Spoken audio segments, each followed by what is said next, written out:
po ngayon at tayo po nandun sa Panginoon at pumit po tayo sa tayo po nanalangin. Dakilang Diyos na makapangyarihan sa lahat. Pinupunin ka namin, dinadakila ka namin, iwawalhati ka namin sa umagang ko, Panginoon. Panginoon, tunay ko ang araw ng biyaya, Panginoon. Panginoon, dinadalangin ko po ang bawat isa ng Panginoon kung ang magbahid ng kasalanan sa aming puso, isip, mga ginawa Panginoon, kami patawaran, Panginoon. Patuloy din sa mga banal na Espiritu, Panginoon. Dinadalangin ko po kung nagpapasalamat po kami sa buong binibigay sa bawat sa Panginoon. Patuloy po ng hawa, patuloy na nag-iingat sa bawat isa, Panginoon. Maraming salamat, Panginoon. Dinadalangin ko po ang gawa ko sa umaga nito. Ito po ang mamuna, maghari sa bawat sa Panginoon. Dinadalangin ko po ang worship team, Panginoon. Tuloy na ipatuloy ng mga puso nila, ialay ko namin ang hindi para sa inyo, Panginoon. Dinadalangin ko rin po ang pastor Panginoon, ang pastors, maging ang gender ministry, Panginoon, patuloy na maging sa bawat sa Panginoon. Maging na mag-mensahe sa umaga ito, Banal ng Espiritu ang makakasta yung Panginoon. At tunay ang bawat salita mo, ay hindi mo sa bawat puso ng Panginoon. Dinadalangin ko po ang mawala ko Panginoon sa mga po sila, makakaging ng maalis Panginoon sa inyong bawat sa lahat. Maraming salamat Panginoon sa inyong mga lahat ng mabuhay pa sa salamat sa matalis na Panginoon, Pangalan ni Jesus. Amen.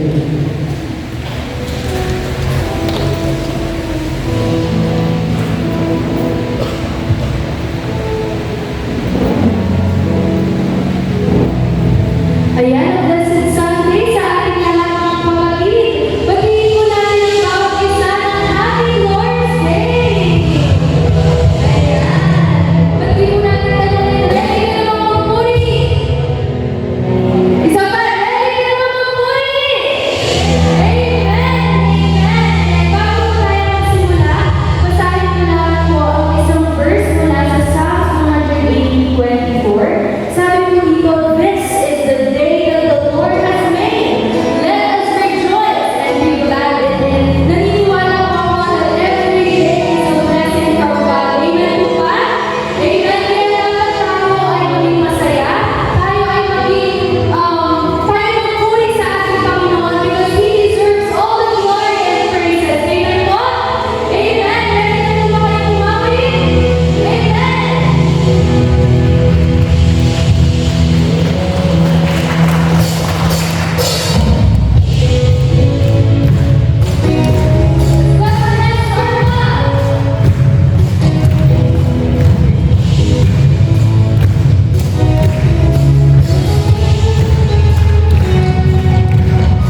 presence, telling, Lord, I trust in you.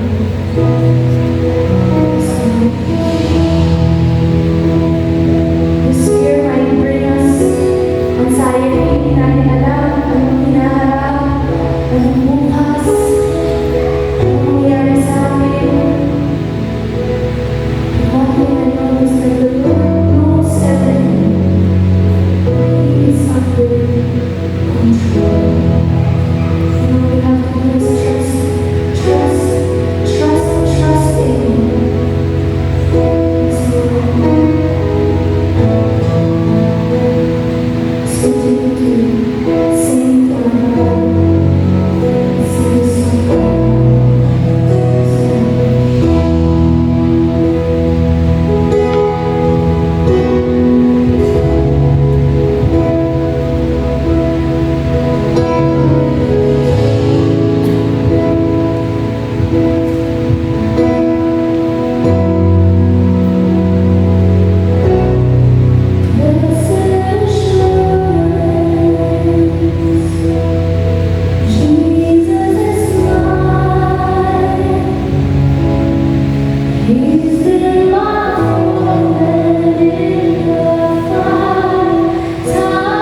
we face this God who is full of beauty, full of majesty, worthy of all our praises and adoration.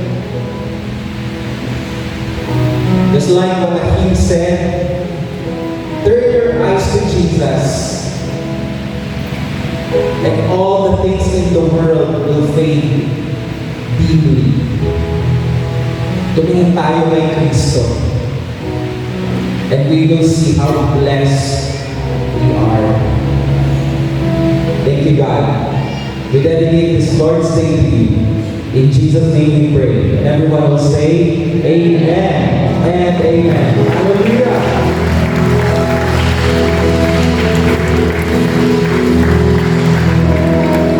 Tayo po ay isang pamilya ng Panginoon. Kaya nararapat po na ipamalas natin at iparamdam natin ang ating pagmamahal sa bawat isa. Sa pamamagitan po ng isang yakap. Pwede mo ba yakapin ninyo? Kaya ninyong yakapin ngayong umaga. Kung kaya ninyong yumakap sa 10, sige lang, gawin po natin. At sabihin po natin sa bawat isa, lambing ito ni Lord. Mahal ka ng Panginoon. Kaya, mahal ka ni Lord. Praise God. Are you ready for God's word? If you are ready, I want you to raise your right hand to God at sabay-sabay po natin sabihin ang salita ng Diyos. Nagliligtas. Ang salita ng Diyos. Nagpapagaling ng sakit at karamdaman. Ang salita ng Diyos. Nag-aayos ng buhay. Ang salita ng Diyos. Nagbibigay ng pag-asa. At ang salita ng Diyos nagpapala. Sabay-sabay po natin sabihin, today I receive the blessings in the Word. Ulitin po natin, today I receive the blessings in the Word. In Jesus' name, Amen and Amen. Manatili po tayo nakatayo for the reading of the Word of God. The Word of God is our authority. The Word of God is infallible. Ito po ay walang kamanhian. And so, we honor the Word of the Lord today. Our scripture reading is taken from the book of Malachi chapter 3, verses 2 to 3. And the Word of God says, I will be reading in Tagalog. Pero sino ang makakatagal sa araw ng kanyang pagdating? Sino ang makakatayo kapag nagpakita na siya?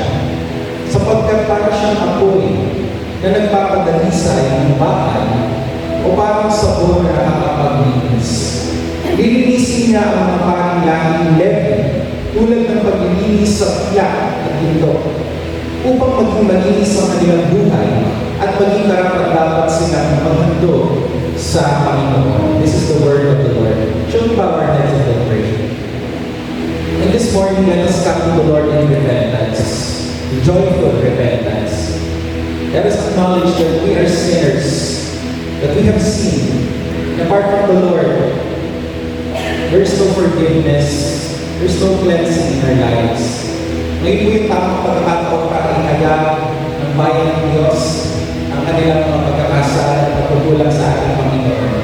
At hayaan po natin na dumaloy ang paglilinis ng Diyos sa bawat isa.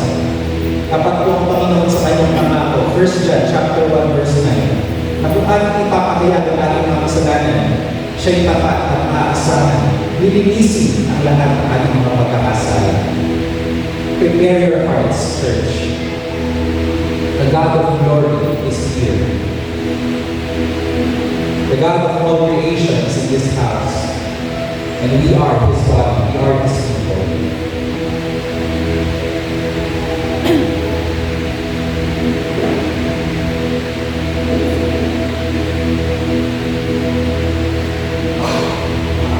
Lord, we thank you for the assurance of pardon. Salamat po sa katiyakan na kami ay mawalang sala. At ito po ay hindi dahil sa aming mga ginawa, hindi po sa aming mga kayang ibawi, patunayan, Panginoon, kundi dahil sa ginawa ng Panginoong Jesus doon sa krus. At sa aming pagsampalataya sa Kanya, ang pagpapawalang sala ay tumatagal sa amin. At narito naman, nasa amin naman. Salamat o Diyos sapagkat kami nakakalapit ngayon sa inyong harapan ng malinis, walang takot, dahil kay Kristo na nagbukas ng daanan papunta sa Ama at siya ang aming daan. Salamat Lord. Ikaw ang aming tagapamagitan, the mediator between God and man, Jesus Christ. That's why Lord, we can come with boldness, joy, knowing that if we have needs today, ito po ay inyong aabutin. At ito po inyong ipaparating sapagkat si Kristo na aming tagapagligtas at mediator ang siyang gumawa ng daanan. Lord, we dedicate this worship service to you. Nawa po ngayong umaga, glory mo lang Lord ang makita. Kagandahan mo lang o Diyos ang makita. At kami ay uuwi ng may pagkamangha sa iyo na Diyos ang kayang gumawa ng lahat ng bagay.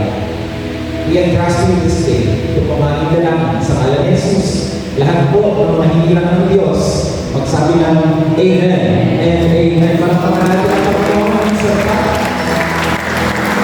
Ay, magpapalito po, brothers and sisters. Praise be to God.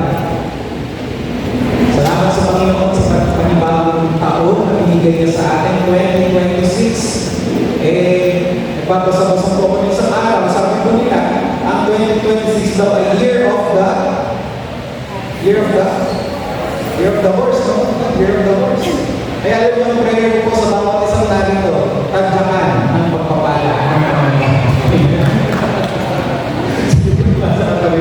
Sisipahin ka ng pagpapala.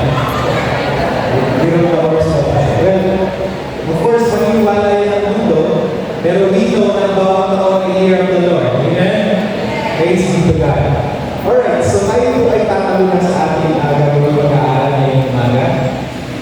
Ito po ay pagpapatuloy ng ating sinimulang pag-aaral ng nakaraan na tungkol po sa pag-aalaga o pagkalinga ng Diyos sa kanyang bayan. His providence. So, yun yung basic definition ng providence. Pagkalinga ng Diyos. Siya ang gumagawa sa ating buhay. Alright, so simulan po natin ang pangalawang bahagi ng pag-aaral nito. At gagawin po natin ang binasa natin ng teksto kanina doon po sa aklat ng Malakay o Malakyas. Sa aklat po ng Malakyas ay makikita natin na ang Diyos, kagaya ng tao, may feelings, may damdamin. Pinapakita po ng aklat ng Malakay na ang Diyos pwede rin maapektuhan sa mga actions natin. Pwede siyang maging masaya dahil natuwa siya sa ginawa natin. At pwede din daw siyang malungkot dahil meron tayo ng nagawa na hindi kaaya-aya. At ang ating mong ikikilos, igalaw, ipapasya, maaari ka na itong pagdulong sa kanyang malungkutan. Depende sa kung ano yung pinapriority natin. Sabi-sabi na ako natin sa inyo.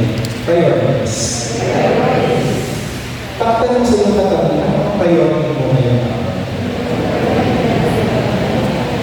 Dalangin mo po na ang number one natin priority ngayong taon ay walang iba kundi si Lord. Siya ang dapat na talagang pinaguna. Naway maging goal natin ang ikasasaya ng Diyos, ang feelings ng Panginoon. Sabihin mo ngayon sa katabi mo, may feelings si Lord. Kaya pasayahin natin siya. Kadalasan po, mas priority ng tao ang kanyang personal happiness kaysa sa happiness of God. Goal natin bilang mga tao yung ang sariling gusto. Gusto natin mag-ipon, gusto natin isip, mag-jowa na ako, gusto kong makapasyal sa Siargao, makapunta sa bayan, makabili ng bagong kotse. Goal natin ang lalong magyaman, goal natin ang umaya. Gusto naman. At kung ano-ano pang mga goals,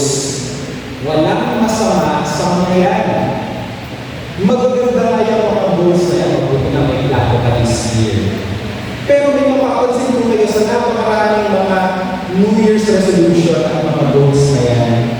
Sa paggawa natin ng mga personal goals, kadalasan ang laging sentro, ito.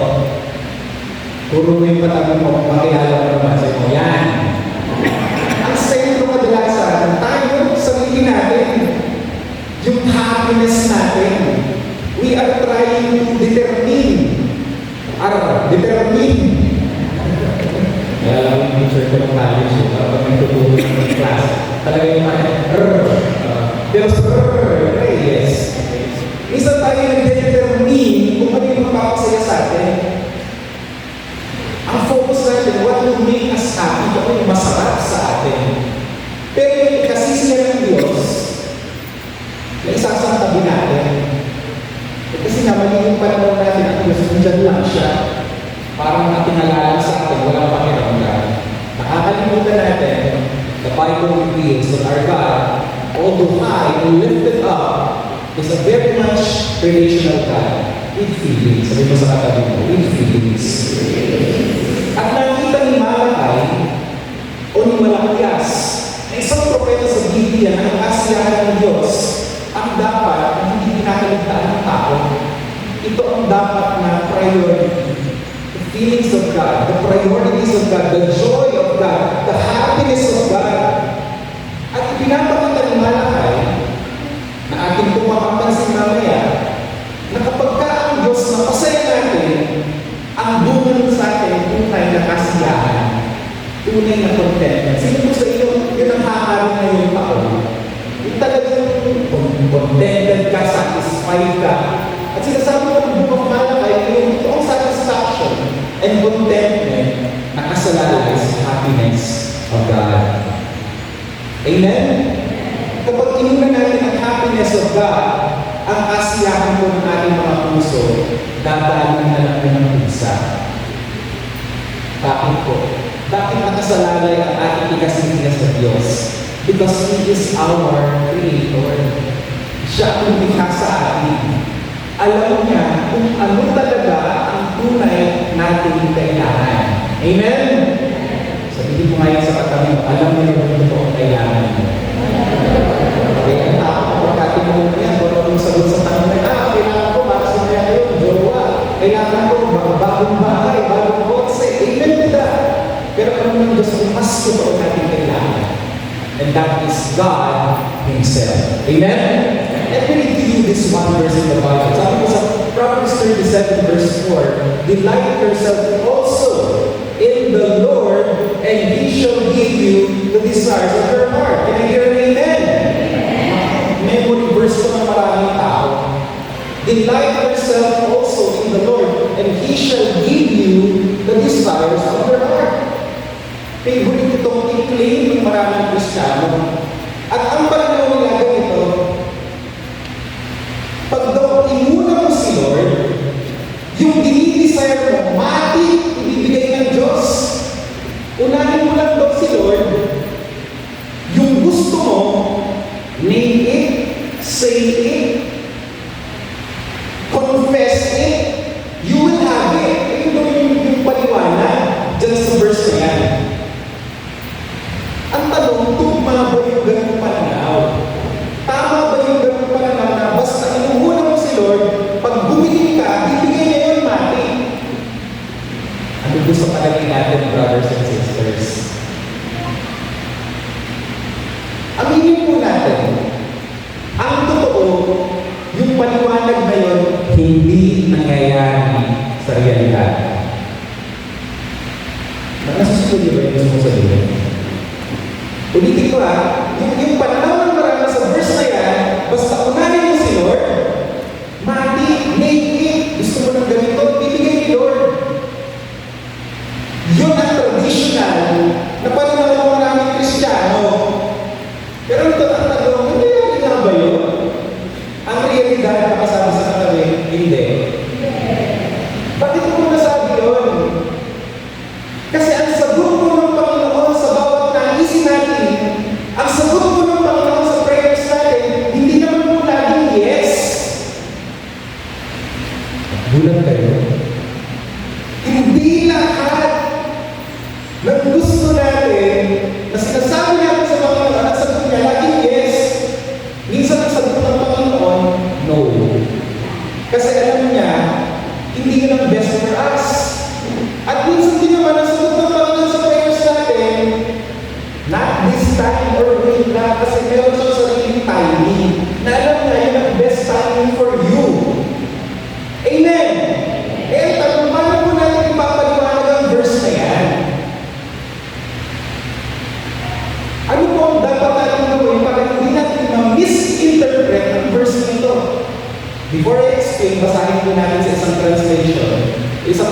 Tagalog. Kasi nakuha ng sa akin ngayon yung, for me, talagang mas tamang maliwanag sa verse na yan.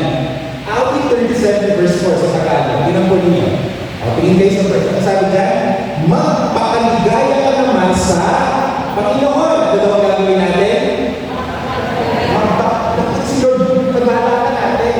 At pag ginawa daw natin yung ano ang bunga, bibigyan ka niya ng nasa iyong puso. Parang ito yung mas tama. Ano po? Na kapag kainunan mo ang Panginoon, kapag siya ang priority mo, nagpapakaligaya ka sa Panginoon, sinasabi mo ng verse, bibigyan ka ng Diyos ng nasa. So, kanino nagmumula yung nasa? Sa akin o kay Lord? Si Lord pala ang nagbibigay ng nasa. Ibig sabihin, si Lord ang nag-determine ng tamang desires. Hindi ikaw. Siya yung magpupula ng tamang nasa sa puso mo. At alam niyo mga kapatid, nakaka-encourage ito. Nakaka-encourage. Kasi, yung mga inaakala natin nasa, ang mga personal wishes and desires natin, akala natin, yun ang magpapasaya sa atin. Pero ang totoo, mas alam ni Lord yung mga tamang nasa na talagang kailangan natin at magpapasaya sa atin. Kalbitin mo yung katabi mo, sabihin mo sa kanya, ipagkatiwala mo kay Lord.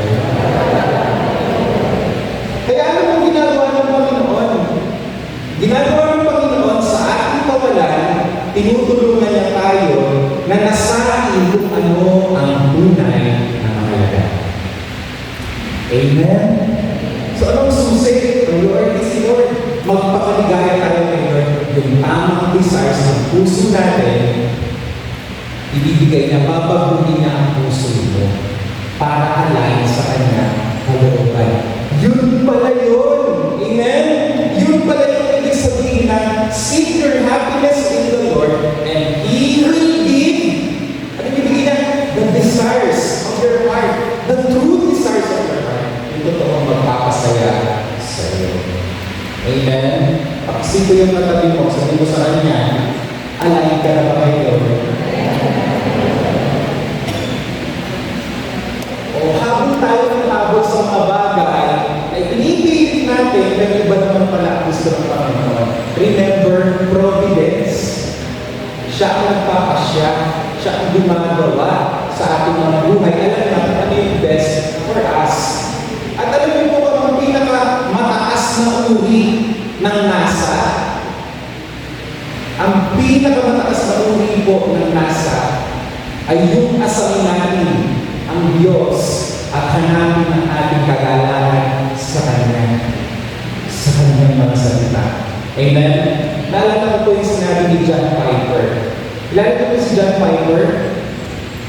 Kumari pa kayo kilala niyo siya. Kilala ko nga siya eh. Elementary ako. Peter Piper. Diba po yun? Biro lang ako. Wala na naman tumawa. Kaya hindi yung best ng Lord eh. Biro lang ako. Makapangalan ko. Huwag naman mga ganun, supportahan nyo naman ako. Tumawag ka kayo nakipilitan. Oo nga, ano, parang hindi lang, okay. So, ang pinakamataas na uri ng nasa ay yung asamin natin ng Diyos. Naalala ko si John Piper. Sabi ni John Piper, joy is not a choice. Sabi ko sa katanong, ikaw nag-determine yan. Okay? It is deeper. It is the gift. Regalo ng Diyos, the gift of an experience of God as desirable, preferable, valuable. Yan ang ipupula sa atin ng Diyos. Nabibigyan niya tayo ng kaloob na karanasan ng Diyos. At makikita natin ng Diyos bilang pinaka-mainam na kayamanan sa mundo. It's not a mere choice. Hindi yan yung parang nagpasya may umaga dapat masaya ako. Hindi. Galing na kay Lord. True joy is found in God. It is the God-given, spontaneous. Hindi mo yan minamanipula. Kung saan binibigay ng Diyos, dumadating bilang response to seeing God as desirable, tasting Him as good, preferable to other satisfaction. Hindi po kontra ang Diyos sa pleasure. Hindi po kontra ang Diyos sa satisfaction. Hindi po kontra ang Diyos sa happiness. Pero ang sinasabi po ni Piper at ng Word of God, ang Diyos talaga ang totoong pleasure natin. Ang Diyos talaga ang totoong satisfaction natin sa buhay. Hindi yung mga bagay na kayang ibigay ng mundo. Amen? Sabi ko ni Leo Tolstoy, wala ko ito sa PowerPoint. Sabi niya, yun daw mga bagay na kapag ka namatay ka, nandyan pa rin. Yan daw ang totoong kayamanan.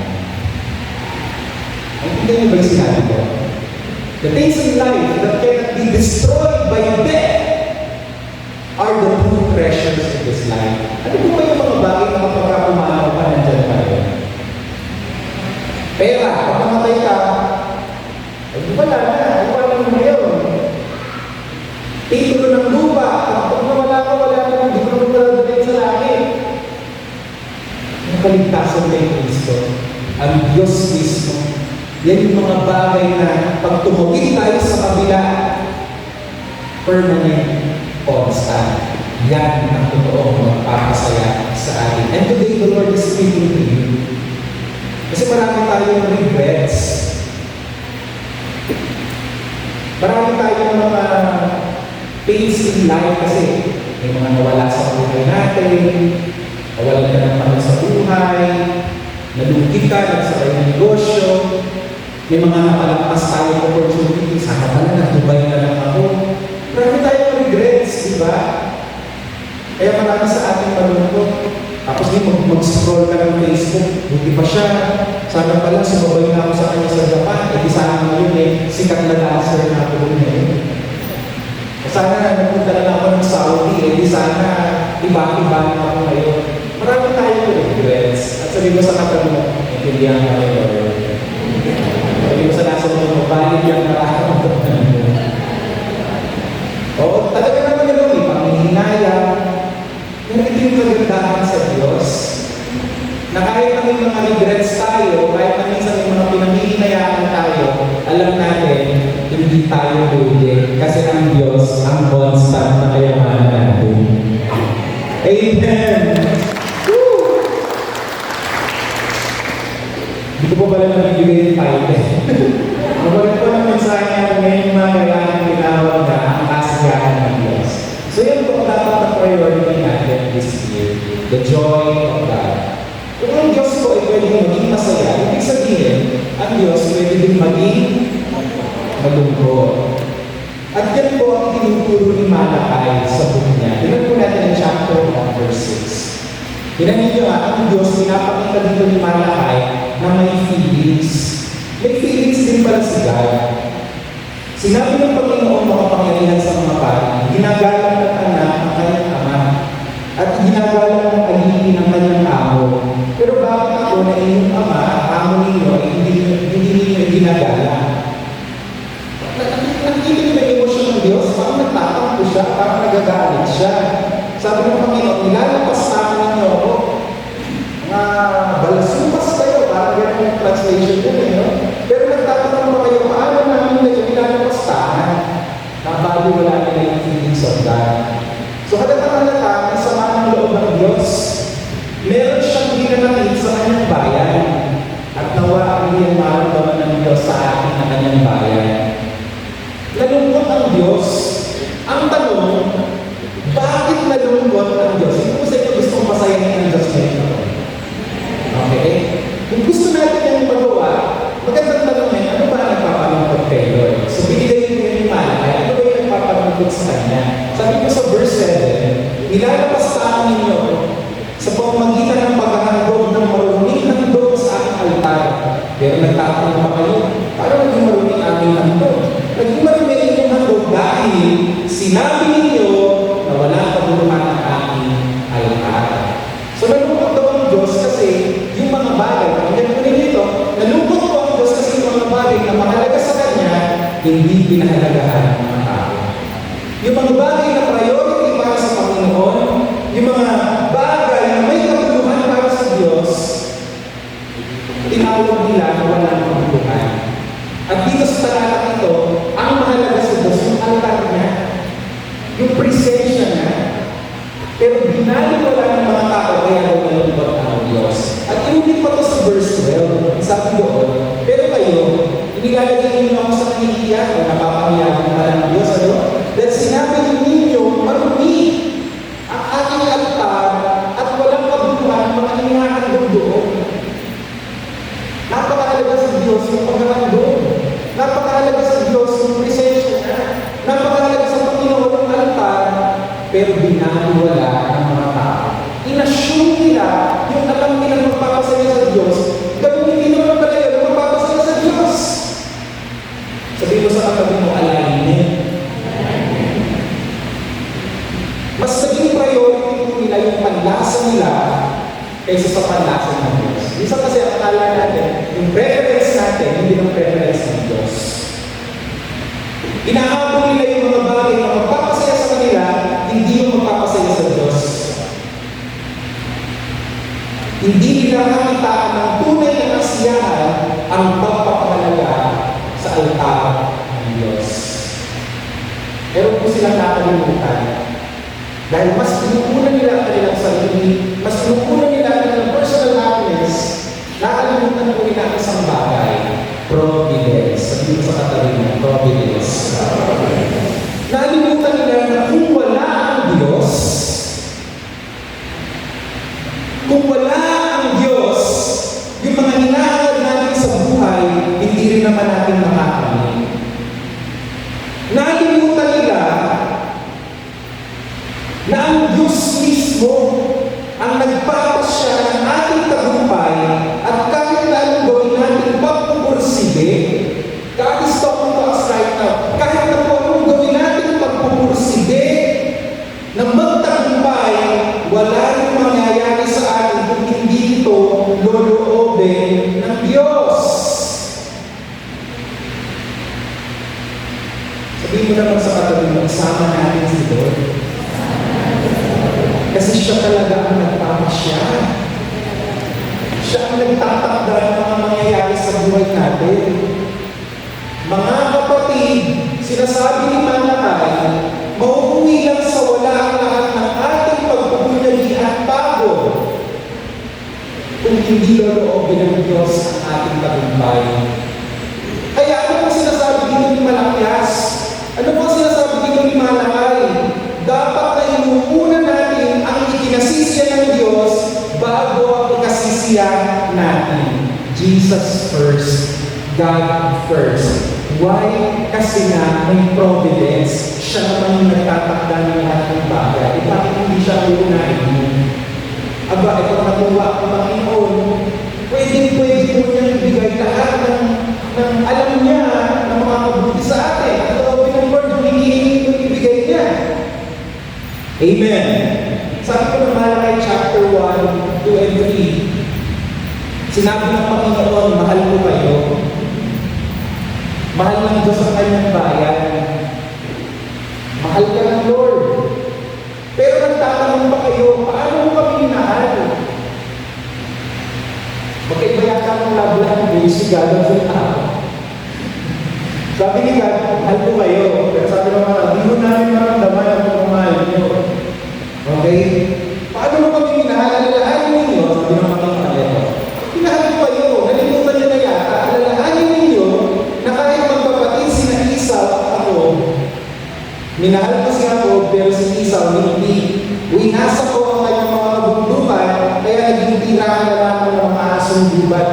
Kita niyo po yung providence of God. Si Jacob pinagbala niya, si Esau hindi. Nakita niyo po yung providence of God? Ang dami na rin ni Esau, pero winasa ko lang ng Diyos. Pero doon po sa kwento mamaya, matutuklasan po natin, si Esau, man-centered. Ang pagtitiwala niya nasa kanyang sarili. Sabi ni Esau, parang pastor niyo sa kanto ng NBI, alam masarap. Esau, pastor, Esau. Eh sa Tagalog, ang bigas yata, isa, kaya pagbigyan niya na ako. Kasabi ko ni Isa, ganito, eh ano naman kung wasapin ang Diyos sa mga bundok namin? Hindi kayang kontrolin ng Diyos ang tadhana namin. Kaya namin kontrahin ang kamay ng Diyos. Kahit na winawasan kami ng kamay ng Diyos, kaya namin itong salagin. Determinasyon lang yan, maayos din ang lahat. Sabi ni Isa, sige, bring it on, Lord. Wasapin mo yung gusto mo wasapin, pero kaya namin kontrahin ang mga ginagawa ko. Pero pinalin mo ko nung sinabi ng Diyos. Sa verse 4, sabi niya, maaaring sabihin ng mga Edomita ng malaging isaw, kahit na winasa ng aming bayan, ito yung muli namin itatayo. Kaya gawin ng itayo ang kanilang bayan kahit wala ang Diyos. Alam niyo po kung ang tawag dito? Pride. Sabi mo sa katabi mo, pride. Ito po yung basic definition ng pride. Ito yung sinasabi mo, kaya ko naman, magaling ako, skillful ako, educated ako, talented ako, hindi ko kailangan si Lord. Kaya ko, on my own. Pero tingnan niyo po ano sinabi ng Panginoon sa letter niya. Sabi niya, ako ang Panginoon makapangyarihan ay nagsasabi, kahit na itayo nilang muli ang kanilang bayan, gigibain ko pa rin ito. Tatawagin silang masamang bansa at mga mamamayang laging pinapupukutan ng Diyos. Nakita po ninyo, ang Diyos talaga ang susi sa tagumpay. Kapag niloob ng Diyos, and I want you to pay attention to this, kapag niloob ng Diyos na ang tao ay magtagumpay, wala nang makakapigil.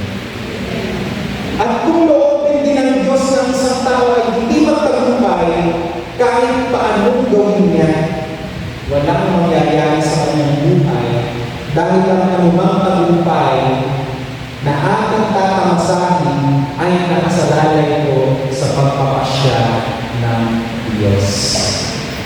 Amen. Amen. Ako po yung punto ni Malakay. Sinasabi ko ni Malakay, unahin natin si Lord. I-pursue natin yung happiness of God. Huwag yung sarili natin. Kasi baka makalimutan natin, si Lord ang nagpapasya ng ating tagumpay. Kahit na gusto natin, kahit na nasa ating lahat ng mga connections, kung hindi pa rin ibibigay ng Diyos ang tagumpay, wala pa rin nangyayari. Amen. Amen. Kaya brothers and sisters, kailangan natin ang Diyos dahil siya lang ang pwedeng mag-ordain, mag-decree, o magsagawa ng lahat ng mga bagay. Amen. Muli ang tawag po dyan ay providence. At kung alam natin na ang Diyos ang mag-ordain, nag-decree, nagpapasya ng lahat ng bagay, mas lalo po natin ma-appreciate ang prayer. Sabihin nga ba natin, prayer? Amen? Appreciate po natin ang prayer dahil kapag tayo ay nagpe-pray sa Kanya, tayo po ay may pananalig na siya lang ang kayang gumawa ng lahat ng bagay ayon sa Kanya. Amen? Yun po pala yung logic ng prayer. Kaya tayo nagpe-pray kasi hindi natin kaya.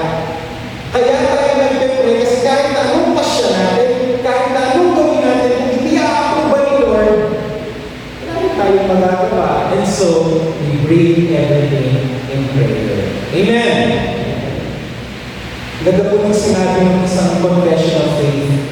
Sabi po ng confession of faith, na napakagandang summary po ng teachings of the Bible. Sabi doon, God works all things according to the counsel of His own unchangeable and completely righteous will for His own glory.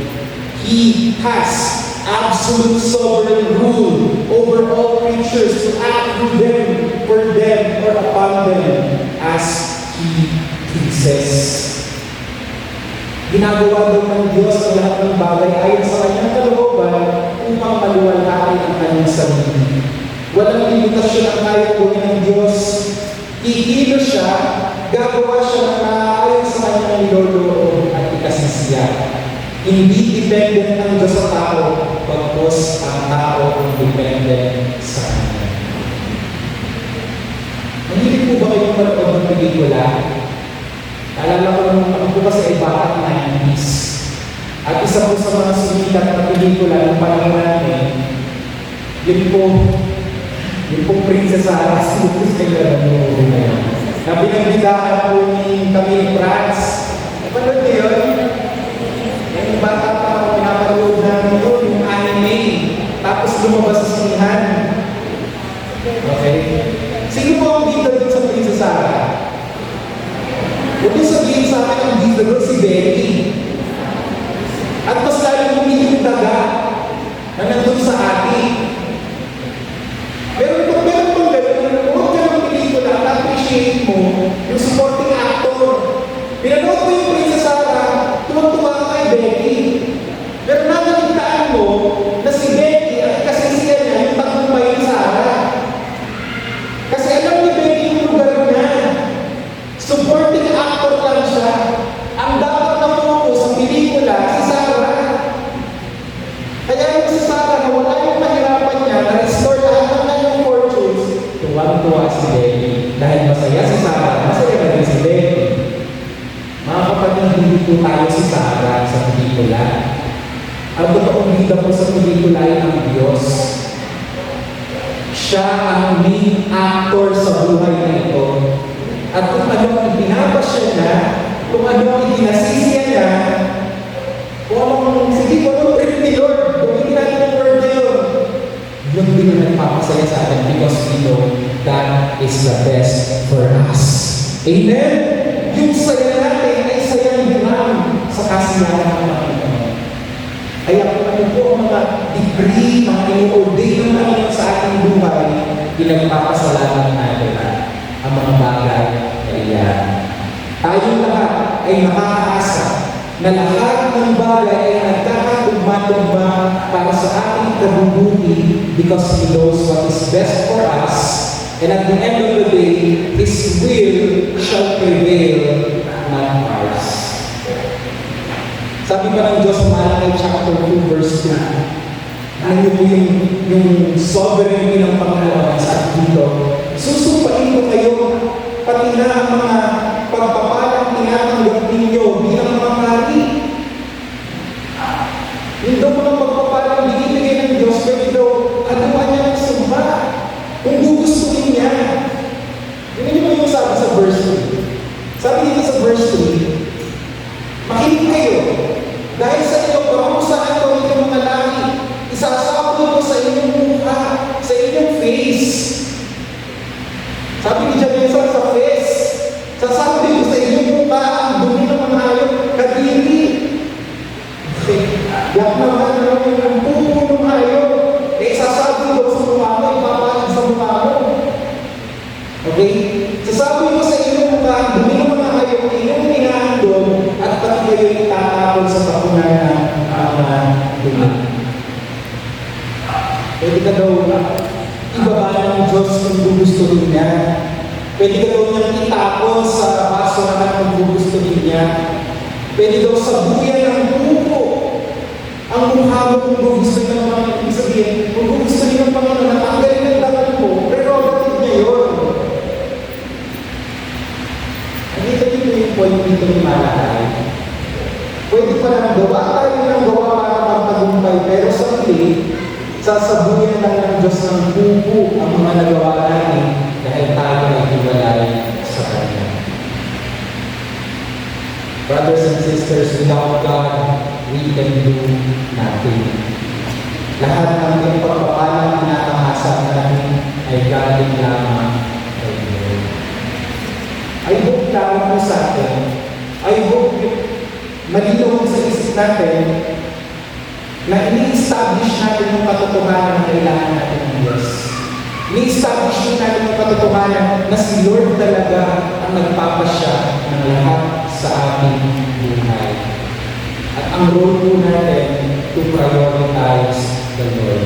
Sabi ko ng Deuteronomy chapter 8, verse 18. And you shall remember the Lord your God, for it is you who gives you power to get wealth. Hindi ko sinabi ganun. Sabi dyan, it is He. It is God who gives you power to get wealth.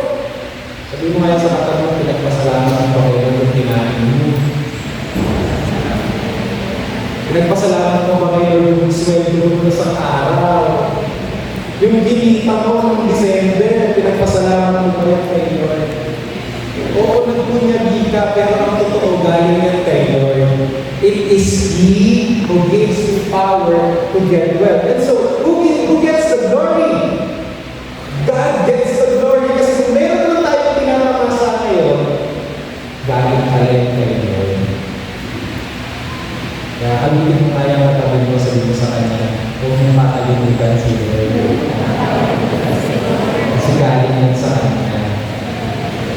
At kung nauunawaan natin ito, lalo tayong mag-pray, Lord, ikaw pala ang pinagmumulan ng kayamanan ni Lord, pangiti naman po. Lord, ito po yung kailangan ko, nadadami po namin bayarin, bukas Monday na naman, magpupundo na naman kami. Lahat kay Lord. Amen. Amen. Why? Because it is He who gives you power to get wealth. Amen.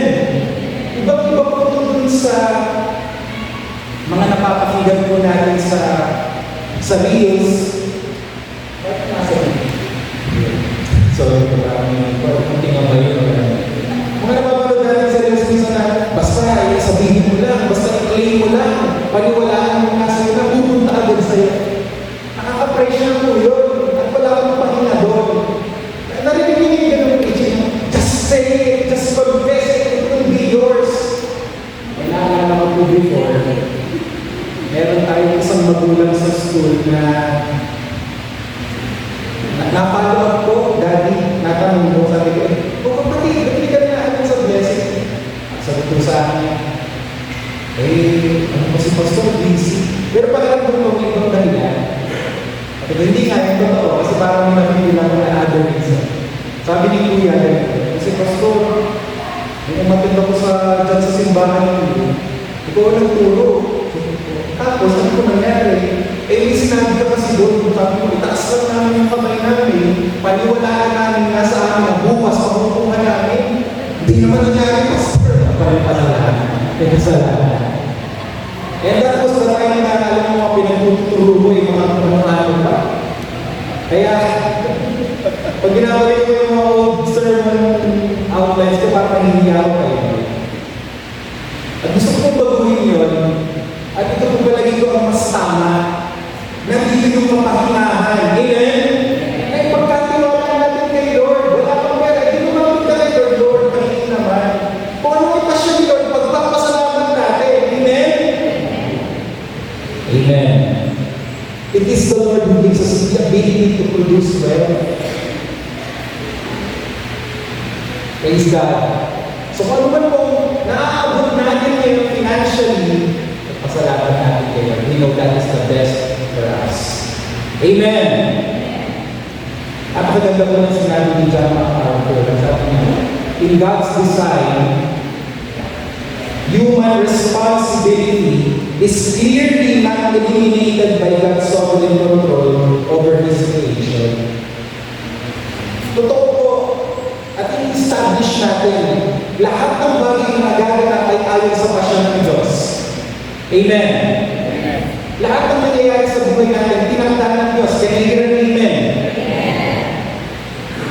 Pero hindi ko ibig sabihin nun, na wala na tayo pananagutan kay Lord.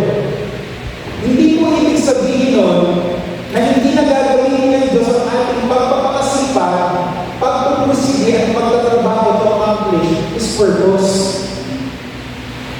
Lahat po na yan ay instrumento din upang may isagawa ng Diyos ang plano niya sa ating buhay. Kasi baka sabihin natin, Pastor, may providence naman pala, sila naman wala nang tatakda, hindi na ako makatrabaho, hindi na ako magpapakasipag, hindi na ako magpaplan. Hindi po tinatanggal ng providence, hindi po tinatanggal ng sovereignty of God ang human responsibility. In fact, it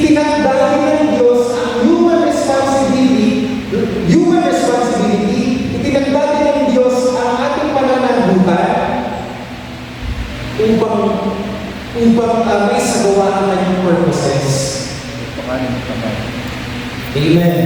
Narinig niyo po yung sinasabi ko mga kapatid? Ang Diyos ba ang nagtatakda ng lahat ng bagay? Amen. Pero itinakda din ng Diyos ang ating pananagutan. Itinakda din ng Diyos ang human responsibility. Gagawin niya rin gagawin din ng Panginoon yung ating responsibility, gagawin din ng Panginoon yung ating mga gagawin, mga isasagawa para maisagawa lalo na sa ating buhay. Nagkakaintindihan po tayo. In short, meron pa din pong consequences. Eh, bakit ako hindi ng solitaire? Eh, siya rin naman nagtakpan. Tinakpan ko magkakala ko. Mali yun! Mali yun! Tinakpan ng Panginoon yung human responsibility. At kung nagkamali ka, oo, pwedeng gamitin niya ng Panginoon to still to advance His will over your life. Pero hindi po inaalis ng Diyos ang cause and effect, mananagot pa rin po tayo. Kaya dapat po magpakasipag, magplano, kaya lalo i-improve ang ating mga sarili. Marino po ba? So, bakit ito po sinasabi? Isa lang naman po, na kailangan yung ating human decisions mag-align sa providence of God. Kailangan po mag-align sa kung ano ang kasisiyan na Panginoon. Amen. Pangalawa po, pangalawa, sorry. Ngayon naman po, tingnan natin yung mga bagay na nagbibigay kasiyahan sa Panginoon according to Malakay. We will do this quickly for the sake of time. Number one, pinapakita po ni Malakay na isang priority ng Panginoon, isang sa bagay na pinapakalagahan ng Panginoon ay yung kanyang templo. Sabi ko sa chapter 2, verse 11, naging taksi ng mga taga-Huda. Gumawa sila ng mga kasulang-sulang sa Jerusalem at sa buong bansa ng Israel sapagkat dinunisan nila ang templo na pinakamahal ng Panginoon. Ano ba ang pinakamahal ng Panginoon? Yung kanyang templo. Now, sa panahon po natin, ang templo ng Diyos ay tayo, ang kanyang iglesia. Kasi sabi nga sa katabi, ikaw at ako.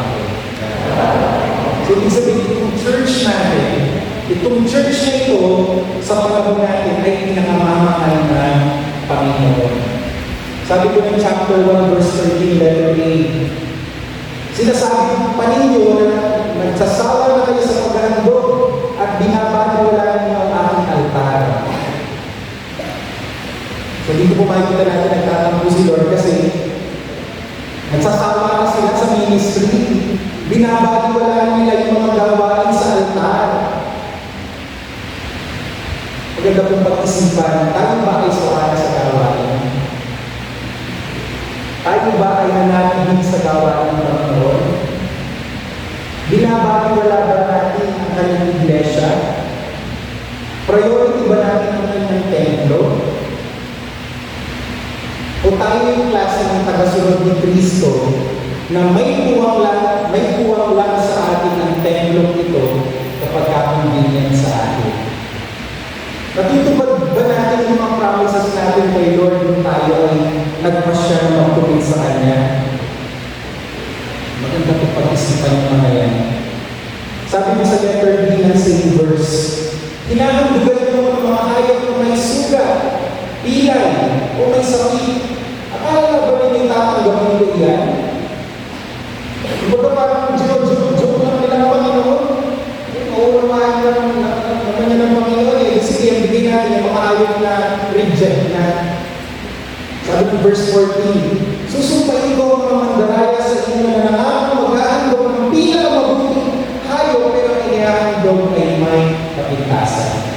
Sabihin mo nga sa katabi mo, kamusta ang pag-aandog mo kay Lord? Kamusta ang paglilingkod mo kay Lord? Binibigay ba natin yung pinakamainam natin every time na meron tayong ministry sa church? Binibigay ba natin yung pinakamainam natin kapag time na for church? Pinaghahandaan ba natin ang Lord's Day?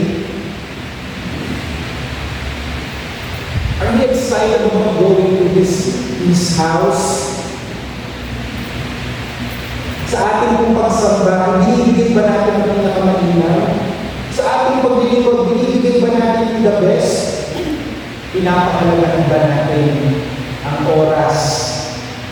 kapag tayo nagsasama-sama bilang mga kapatid, o kapag tayo nasa church, lagi na tayo nakatingin sa rito dahil mas excited tayo sa mga kondong later.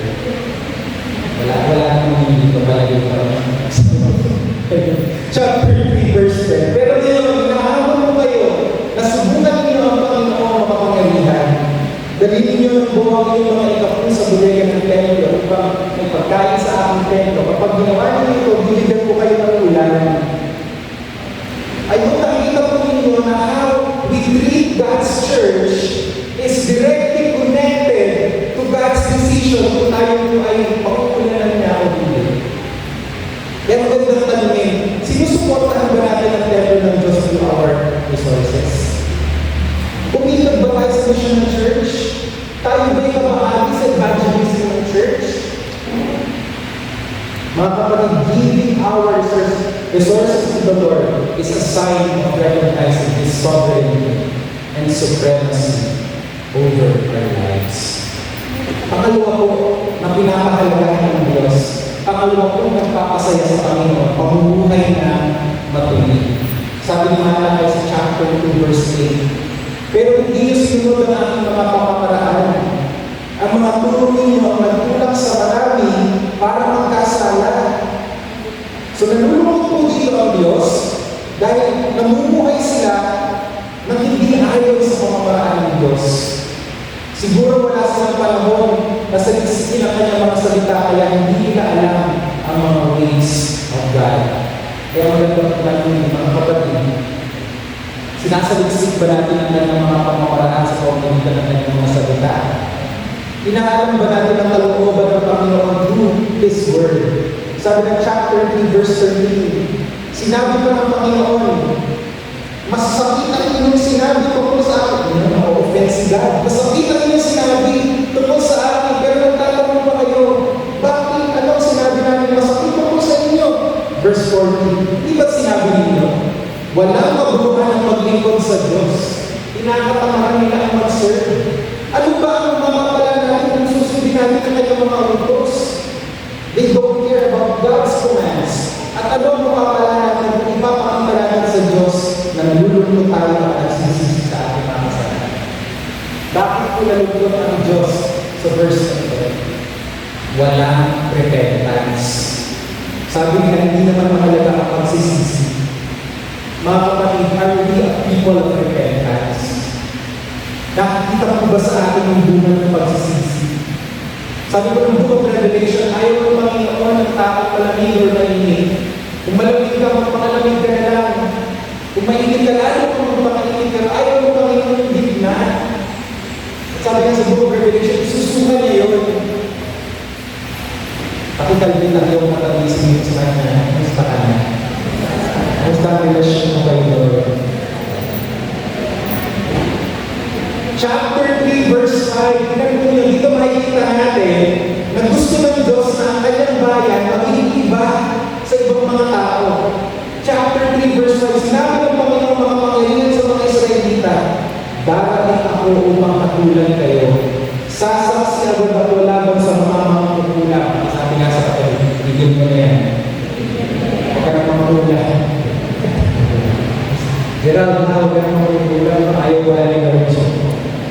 Ako muna yung mga manita mo, mga pampuso. Okay? Sasaksi ang ito laban sa mga makukulang, sa mga nangangalong niya, sa mga sinumali na saksi, sa mga nandaraya sa sakad ng kanilang mga manggagawa, sa mga bumibig, sa mga buda at mga ulila, at sa mga hindi nagbibigay ng katarungan sa mga bayan. So yun po palang justice, equal treatment, proper treatment, especially sa mga taong mahihina at walang boses, ay yung pong bagay na yan ay may kinalaman din sa kasisiyan ng Panginoon. Amen? Number 3, ibilisan ko na lang po for the sake of time. Pangatlo po na magpapasaya sa puso ng Panginoon according to Malakay, pagmamahal sa pamilya. Sabi ko sa Malakay chapter 2 verse 14, sapagkat saksi ng Panginoon nagtaksil kayo sa asawa ng pinakasalanan ng inyong kabataan. Sinira niyo ang kasunduan na magiging tapat kayo sa kanila. Verse 15, hindi ba pinag-isa kayo ng Diyos sa katawan at sa Espiritu para maging kanila? At bakit na isa sapagkat gusto niyang magkaroon kayo ng mga anak na makadlos. Kaya siguraduhin niyong huwag kayong magtataksil sa babaeng pinakasalan ninyo sa inyong kabataan, sa faithfulness to our spouse. Pero gusto ko po yung part na sinabi dyan, yung mga anak ninyo, turuan ninyong maging makadlos. Reminder po ito, sa aming pamilya, reminder din sa lahat ng pamilya narito, may time ba tayo for God? Nagsisimbahan pa ba tayo?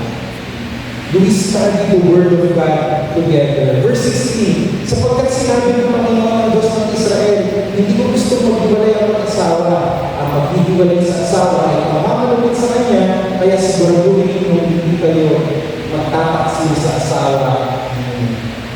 Katabi po ninyo ang inyong pinakamamahal, kung katabi ninyo ang inyong pamilya, pakisabi mo sa kanya, ikaw lang talaga.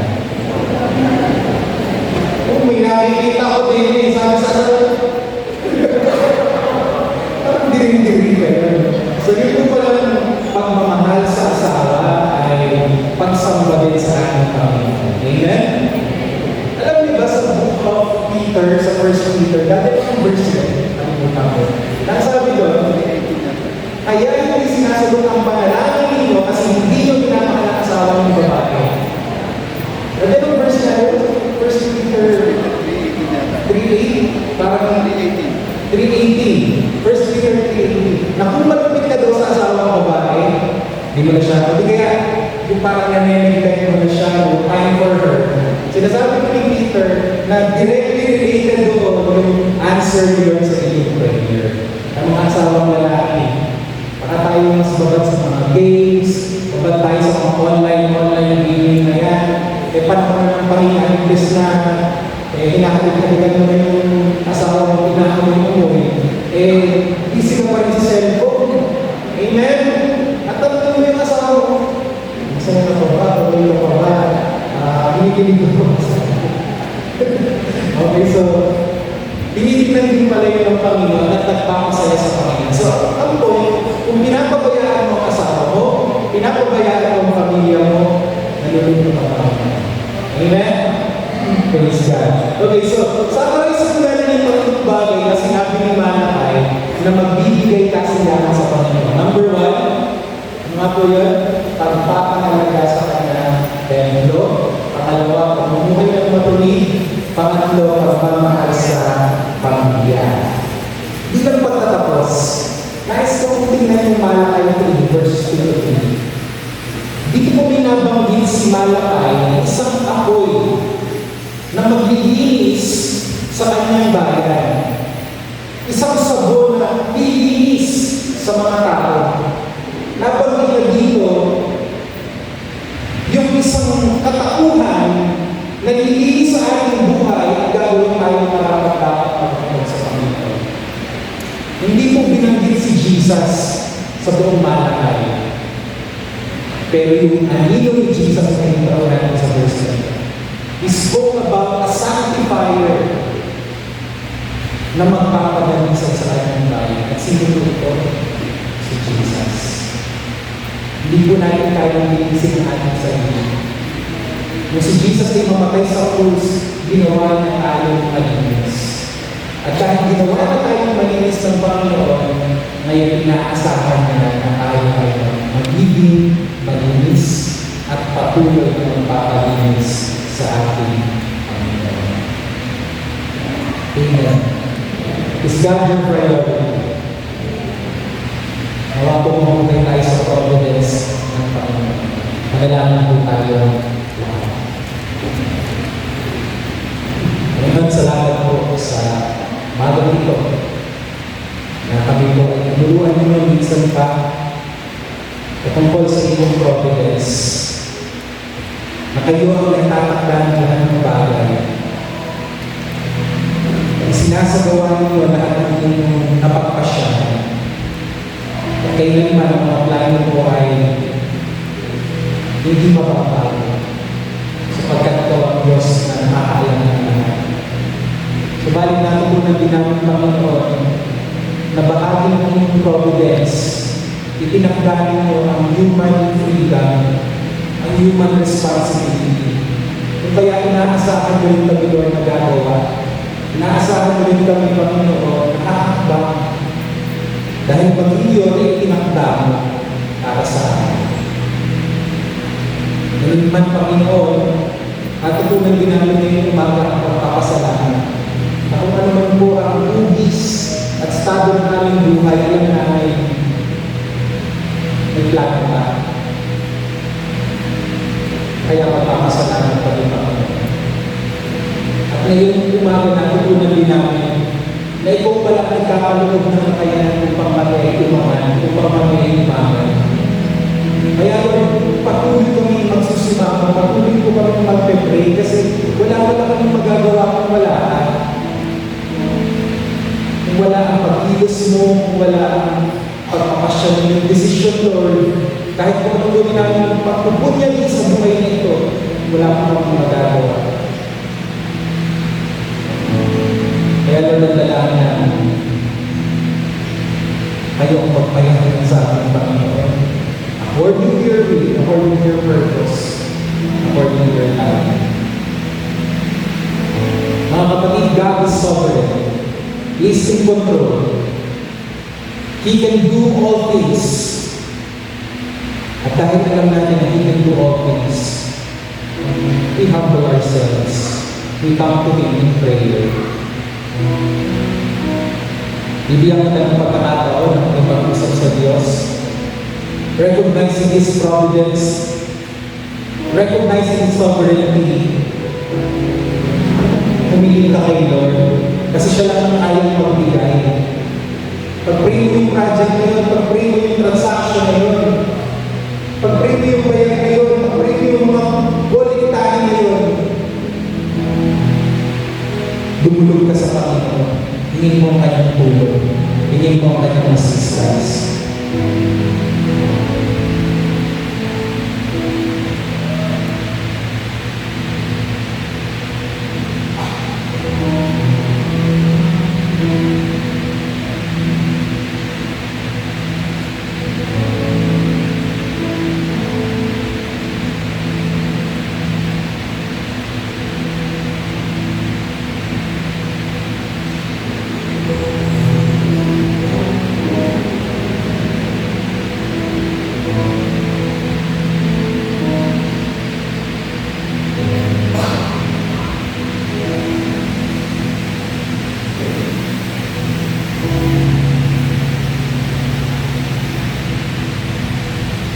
Salamat po, Panginoon, sa pakikinig mo sa aking mga kailangan. In Jesus' name, amen. Bago po tayo tumawag sa Panginoon, part of recognizing the providence of God is counting our blessings. Binibilang natin yung mga pagpapalang tinatanggap natin. Maliit man, malaki man, inigilala natin na galing kay Lord. For 2 minutes or 3 minutes, share mo yan sa katabi mo yung mga dapat mong magpasalamat kay Lord. Na alam mo, galing kay Lord Job, pero hindi mo napapansin. Pwede hangin, pagkain, so pwede rin mga malalaking blessings. Sige po, sabihin natin, i-share natin sa atin.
morning.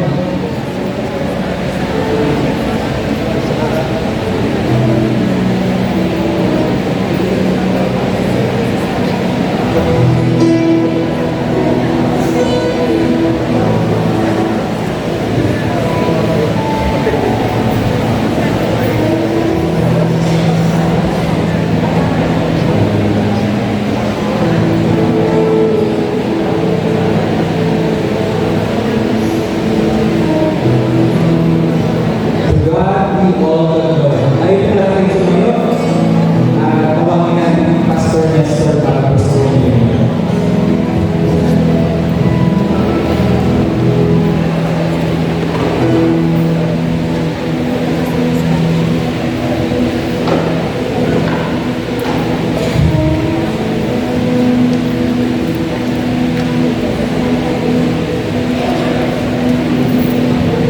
Naalala ko yung bata pa ang ating iglesia ay dahil sa kumakain ng pastor na ako ng pag-aaral, nag-usap ko ng school kaya Leadership Institute at kung saan marami sa pagpapaturo-turo parang marami ay yung mga positibong pagkitiblara at kanina balik sa akin yung nangyari ko sa pagpapaturo natin o sa LPI nag-upload sila ng universidad at meron sila na ito na may sakit at sabi bukas magaling ka na at mag-aaral ng muli para muli. Hindi pa sila nakakarating na Maynila. Tumawag na yung asawa, Pastor, patay na ang aking asawa. So, itong puso mo kasi noon, lalo yung mga kapatid ko na kasama dito sa Patagaluhin, katulad yung tinatawag na calling things that are not as though they are. Yung wala pa sa iyo ay tinatawag na ito mo ay bahagi na medyo natupis yung tool na nawawala yung responsibility ng mankind. But the truth of the matter, the word of the English, pagpapakalan ng Ama. Bagawag ng Diyos ang ibigay, meron tayong counterpart na gagawin. Picture sa style. Kaya ako, God with the days ng prosperity preaching, pinakalaman tayo, pinulutog tayo sa Word of God. Amen. Okay. Nalabon na natin ang ating pamulunan.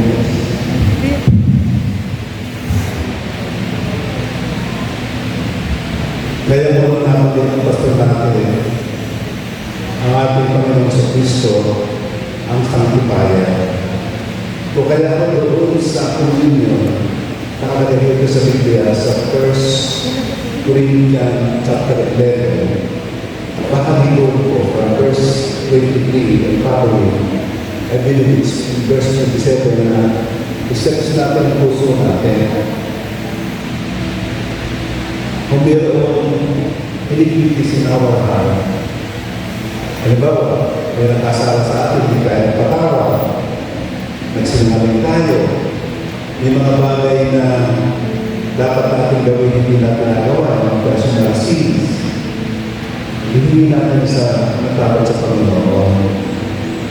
Sapagkat kinakailangan tayo ang pag-iwaldi, nararapat tayo tumanggap sa harap ng Panginoon.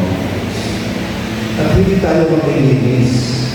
First John 9, unto God, insolent them, confess our sins, your sins.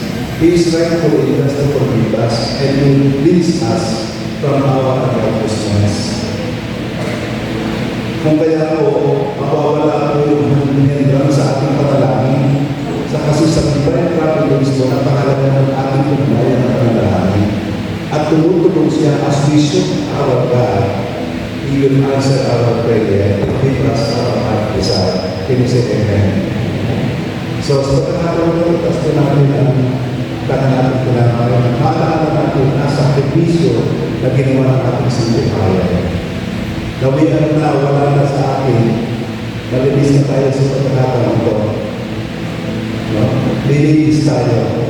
Kaya ang ganda ng simula, pagka-araw ng mundo, pagkakasama ng Panginoon, thank you God again. And please, Ramayani, please conceive. And I'm ready to start a new venture with you. Together with you. Amen. Tanggapin po natin ang tinatawag na kasunod ng natawag ng sabata.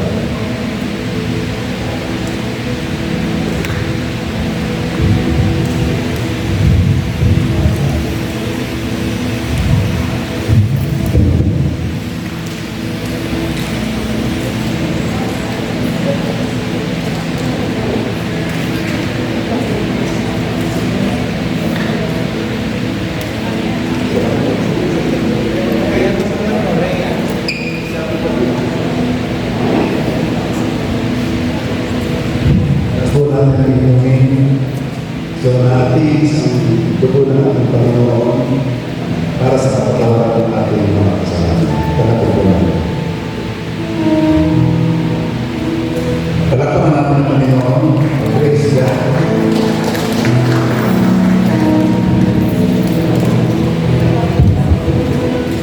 Ay, si Joyce Mary. Oh, Joyce. Amen. Bless po ba ang lahat? Tanong ba hindi nakamiti? Natamaan siguro sa word. Ayan, kapitin mo naman yung katabi mo. Sabihin mo, tama na ang TikTok. Magbasa ka ng Bible. Nakakalit talaga ng katabi mo, ha?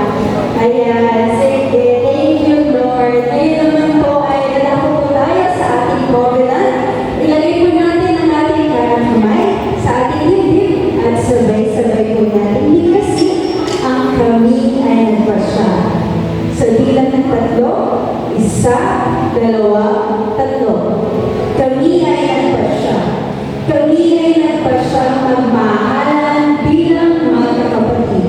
Ang isa ay para sa lahat at ang lahat ay para sa isa.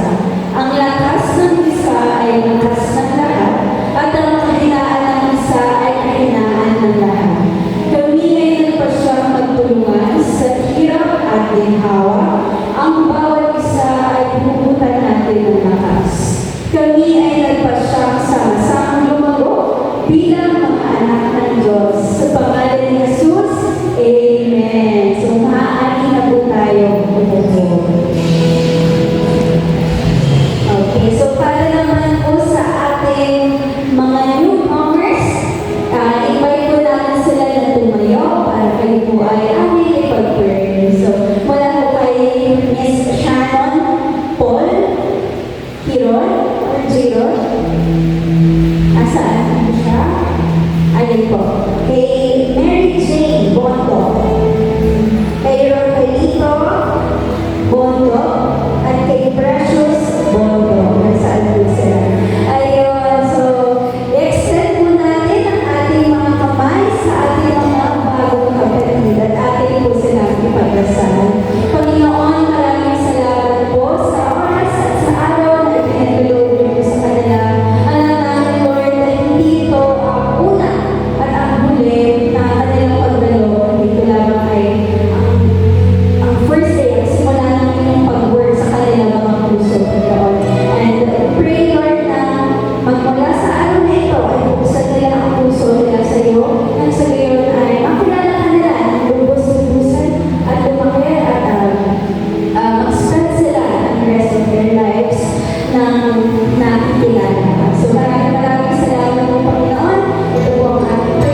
ibigay.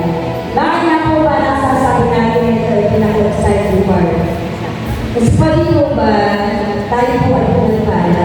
Ngayon po natin mararamdaman, yun po divine providence sa ating Lord. Yun po kanyang kalina. Kasi po may mga pagkakataon po tayo, binigyan po tayo ng chance na financially tayo po ay stable. So yun po ay pagpapala at kalina sa ating Panginoon. Kaya nga po sa oras na ito, tayo po ay may kakayahang makapagbigay. At ako po ay may papasahin po sa inyo ng isang verse na nakuha po sa 2 Corinthians verse 9 chapter 7 and verse 9 chapter 9 verse 7. Bawat isa ay magbigay ayon sa ipinasya niya sa kanyang puso, hindi nang may pag-aalinlangan o saplitan, sapagkat iniibig ng Diyos ang masayahin nagbibigay. So kung papaliwanag po natin ito, ang ibig po sabihin dito, binibigyan po ng diin na ang pagbibigay ay pusang loob at kailangan po tayo po ay masaya. Hindi po sa dahil tayo po ay napipilitan lamang o tayo po ay may inaasahang kapalit. Alam niyo po ba mga kapatid, ang Diyos po ay naging napakabuti sa atin.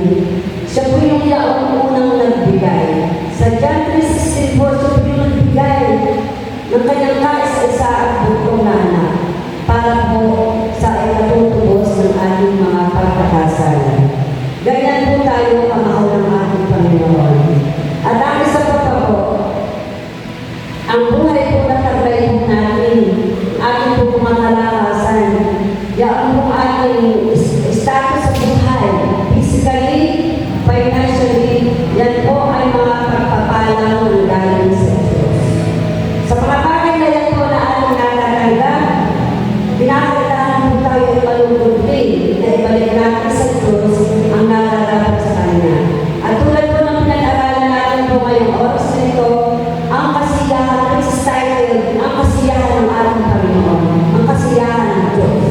Ang kasiyahan po ng Diyos ay ating po may babalik sa Kanya kung tayo po ay sa puso, na tayo po ay makapagbibigay sa Kanya to glorify His name. Amen po ba? Amen. Okay, kung nais po natin, bigyan natin ng kasiyahan ng ating Panginoon sa sandali ito, ipakita po natin ang ating pumalog sa loob, at ating po masayang, at tayo po ay kasiyahan sa pagkakaloob po ng ating mga kaloob at handog. Ating po itong itaas at ating po ipapanalangin. Okay, hallelujah, thank you Lord, praise God. Lord, narinig po ang kaloob at handog ng iyong mga anak, na which is ito po ay bahagi lamang ng mga biyaya patuloy na ipinagkakaloob po sa bawat isa sa amin. Panginoon, tanggapin mo po ito sa iyong harian, na ang nais po namin ay mag-glorify ng iyong banal na pangalan. Nais po namin ay magkaroon po kayo ng kasiyahan, na ang kami na iyong mga anak ay natutulong pagbalik sa iyo ng mga nararapat na kaloob para sa iyo. Salamat sa pagkakulong biyaya na patuloy po namin tinatanggap. Salamat sa buhay, kalakasan ng bawat isa sa amin, na napakalaking pagpapala at pinagkakaloob mo po.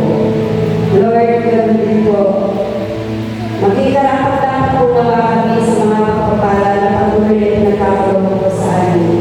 Sa kabila po ng mga pagkakasala na aming po patuloy na nagagawa. Patawarin mo po kami aming Ama. At sa oras na ito, Panginoon, tinatas ko rin po sa inyo ang inyong mga anak na sa mga sandali ito ay walang kakayahan na matulog. Ibigay mo po sa kanila isang pagkakataon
may the love of the Father, the grace of the Lord Jesus, the fellowship of the Holy Spirit be with us all. In Jesus' name we pray. Amen. Our service is over. See you next Sunday. God bless you.